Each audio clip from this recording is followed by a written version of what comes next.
تھا کہ بیٹی بہت بڑا امتحان ہے. آپ نے فرمایا من ابتلی من هذه البنات شيئا كن له سترا من النار.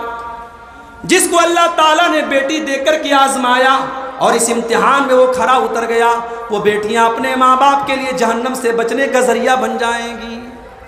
اور آج بیٹیوں کی پرورش امتحان بن چکی ہے. آج اگر کوئی چاہے کہ اپنی بیٹی کو ڈاکٹر بنائے، ہمارے پاس کوئی ایسا میڈیکل کالج نہیں ہے جہاں صرف لڑکیاں پڑھتی ہوں. اور آج جب میڈیکل کی تعلیم ہوگی اور لڑکے لڑکیاں ساتھ میں پڑھیں گے تو ظاہر ہے کہ شرعی اصولوں اور اسلامی قانون کی دھجیاں وہاں اڑیں گی. اور آج آپ دیکھیے ہاسٹلوں کا کیا ماحول ہے. آج چاہ کر کے بھی بہت سارے لوگ اپنی بیٹیوں کو اعلیٰ تعلیم نہیں دلا سکتے میرے پیارے ساتھیوں. اور مجھے کہنے دیجئے، بہت بڑی نعمت ہے آپ کے علاقے میں برہیٹ کا یہ مدرسہ، بہت بڑی نعمت ہے وہ تمام ادارے اس علاقے کے جہاں لڑکیاں عالمہ بن رہی ہیں. مگر مجھے ایک بات کہنے کی اجازت دیجیے کہ عالمہ بنانے کے بعد بھی ان لڑکیوں کا کہ علم کا ہم کیا یوز کر رہے ہیں، اس پر بھی ہمیں غور کرنے کی ضرورت ہے. میں نے محسوس کیا ہے کہ لڑکیوں کو عالمہ بنا دیا، مقصد صرف یہ ہے اچھا رشتہ مل جائے. رشتہ لینے مانگنے والے آئے تو ہم کہہ سکیں ہماری لڑکی نے برہیٹ سے عالمہ کیا ہے، اور کوئی اس علم کا یوز نہیں ہے. میں کہتا ہوں میرے بھائیوں، آج عورتوں میں اتنی بے حیائی پھیلی ہے، عورتوں کے اندر اس قدر برائیاں پائی جا رہی ہیں، اتنی بے پردگی پائی جاتی ہے. یہ عالمہ لڑکیاں اگر یہ دعوتی کام کرنا چاہیں تو آپ کے گاؤں گاؤں میں ایک اچھا ماحول پیدا ہو سکتا ہے اور گھروں اور خاندانوں کی اصلاح ہو سکتی ہے. آپ کے یہاں جمعہ کی نماز میں اگر عورتوں کا انتظام نہیں ہے تو انتظام کروائیے. کوشش کیجئے کہ جمعہ کے خطبے میں عورتوں کو ضرور لایا جائے.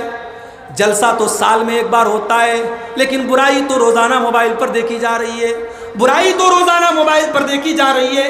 جب برائی روزانہ دیکھی جا رہی ہے تو سال میں ایک بار کا جلسہ برائی کو روک نہیں سکتا. برائی سے روکنے کا طریقہ بھی یہ ہے کہ ہم بار بار اصلاح کی کوشش کرتے رہیں. آپ جمعہ کی نماز میں عورتوں کا انتظام رکھیے اور عورتوں کو بھیجیے. ایسا بھی دیکھا گیا بوڑھی عورتیں جمعہ پڑھنے جا رہی ہیں، جوان عورتیں نہیں جا رہی ہیں. کیا صاحب؟ ارے وہ میری بہو کو کھانا بنانا دو، کیسے جائے گی؟ جوان لڑکیاں نہیں جا رہی، بوڑھی عورتیں جا رہی ہیں. جوان لڑکیوں کو بھی بھیجیے آپ. جمعہ کے دن کھانا تھوڑا لیٹ بن جائے چلے گا، تھوڑا پہلے بن جائے چلے گا، مگر جمعہ کی نماز میں عورتوں کو بھیجیے میرے پیارے ساتھیوں، اس لیے کہ اب پانی سر سے اونچا جا رہا ہے. آج جو ماحول بن رہا ہے، ہمارے نوجوان لڑکے اور لڑکیاں اپنی عمر کے پہلے بالغ ہو رہے ہیں. میرے بھائی 8-8 سال کی بچیوں کو میں نے دیکھا کہ انسٹاگرام پر 4 آئی ڈی بنا کے رکھی ہے انہوں نے. اور گرل فرینڈ اور بوائے فرینڈ کا کلچر آج سماج میں عام ہوتا چلا جا رہا ہے. نوجوان فخر کرتے ہیں کہ میرے اتنے لڑکیوں کے ساتھ میرے تعلقات ہیں. میرے پیارے ساتھیوں، اللہ کے نبی نے اس امت کے لیے، اس امت کے مردوں کے لیے سب سے خطرناک فتنہ عورت کو قرار دیا تھا. ما ترکت فتنة ناظر علی الرجال من امتی من النساء. میں نے اپنی امت کے مردوں کے لیے عورت سے خطرناک کوئی فتنہ نہیں چھوڑا ہے. عورت عالمہ بن جائے اور مرد عالم بن جائے تب بھی فتنہ ہے مرد عورت کے لیے. عورت اپنے زمانے کی سب سے نیک عورت ہے اور مرد اپنے دور کا سب سے بڑا متقی مرد ہے. لیکن اگر مرد اور عورت اکیلے میں ملتے ہیں تو اسلام یہ کہتا ہے کہ تیسرا وہاں شیطان ضرور موجود ہوتا ہے. تو فحشا سے بچاؤ اپنے آپ کو، بے حیائی سے بچاؤ. زلزلے آ جا رہے ہیں اور زلزلے آ کر کے یہ سبق دے رہے ہیں کہ یہ زلزلے کیوں آ رہے ہیں، کیونکہ سماج کے اندر بے حیائی بہت زیادہ پھیل رہی ہے. کورونا وائرس جیسی بیماری آئی اور اس نے بھی ہم کو یہ سبق دیا کہ بے حیائی کو اگر ہم نے نہیں روکا تو اس طریقے کے اور بھی وائرس آتے رہیں گے. اللہ کے نبی فرماتے ہیں لم تظہر الفاحشۃ فی قوم قط حتی یعلنوا بها الا فشا فیہم الطاعون. جب کسی قوم میں بے حیائی پھیلے گی اس قوم کے اوپر عجیب و غریب بیماریاں آئیں گی. اور اب تو حالات یہ ہو گئے کہ عدالتوں سے قانون پاس ہو گیا کہ مرد اگر مرد سے شادی کر لیتا ہے اور عورت عورت سے اگر شادی کر لیتی ہے تو اس میں کوئی غیر قانونی چیز نہیں ہے. اگر آپ کے پاس ایسے بھی شادی کے کارڈ آنے لگے کہ محمد جنید کی شادی محمد جاوید کے ساتھ ہو رہی ہے اور ریحانہ کی شادی شبانہ کے ساتھ ہو رہی ہے تو بہت حیرت مت کیجئے گا، ہمارے ہندوستان کے قانون میں پرمیشن دے دی گئی ہے۔ حالات یہ ہو چکے ہیں میرے بھائی، حالات یہ ہو چکے ہیں کہ وہ گناہ جس گناہ کی وجہ سے قوم لوط کے اوپر آسمان سے پتھروں کی بارش ہوئی اور پوری بستی کو اللہ نے الٹ دیا اور پوری بستی پل بھر میں ختم ہو گئی، آج گاؤں گاؤں میں وہ گناہ بھی عام ہو رہا ہے اور مرد مرد کے ساتھ تعلق قائم کر رہا ہے اور عورتیں عورت کے ساتھ اپنی لذت پوری کر رہی ہیں۔ یہ بے حیائی، یہ بے غیرتی، اس کو بھی روکنا ہماری اور آپ کی ذمہ داری ہے۔ وَيَنْهَا عَنِ الْفَحْشَاءِ، اللہ تعالیٰ تم کو فحش کاموں سے منع کرتا ہے، وَالْمُنْكَرَ، اور اللہ تعالیٰ تم کو منکر سے، بری چیزوں سے تم کو روکتا ہے۔ جتنی چیزیں شریعت کے اندر روکی گئی ہیں وہ تمام کی تمام چیزیں اس ایک لفظ کے اندر آ گئی، منکر کے اندر۔ اور یہاں ایک بات یاد رکھیے، برائی سے بچنا بھی ضروری ہے اور برائی سے روکنا بھی ضروری ہے۔ آپ کی آنکھوں کے سامنے اگر کچھ برا ہو رہا ہے تو آپ کی پیشانی پر بل پڑنے چاہیے اور آپ کو غصہ آنا چاہیے اور آپ کو اسے روکنے کی کوشش بھی کرنی چاہیے۔ یہاں تو حالات یہ ہیں، بیٹی سج دھج کر کے گھر سے نکل رہی ہے اور باپ بڑی خوشی سے کہتا ہے کہ میری بیٹی ماشاءاللہ کتنی خوبصورت ہے۔ اسکولوں کے اندر سالانہ پروگرام ہو رہا ہے، مسلمان لڑکیاں ناچ رہی ہیں، ڈانس کر رہی ہیں، 15 سال کی 20 سال کی جوان لڑکیاں ساڑی پہن کر کے ناچ رہی ہیں اور باپ اور ماں ویڈیو بنا رہے ہیں اور بڑی خوشی سے اسٹیٹس لگا رہے ہیں میری بیٹی کتنا شاندار ڈانس کر رہی ہے۔ ہم ببول کا پیڑ بو کر کے آم نہیں کاٹ سکتے میرے بھائی، ہم اس نسل کی تربیت جیسی کریں گے ویسی ہی لڑکیاں پیدا ہوں گی، ویسی ہی اولادیں ہماری بڑی ہوں گی۔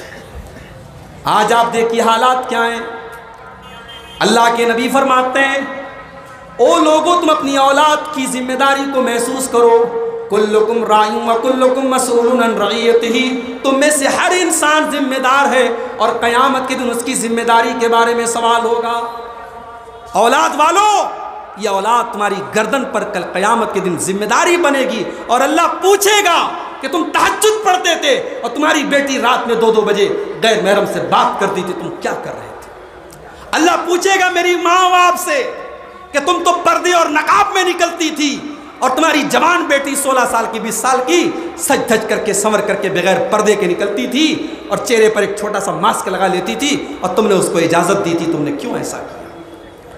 دیوس ہو گئے ہم، بے غیرت ہو گئے ہم۔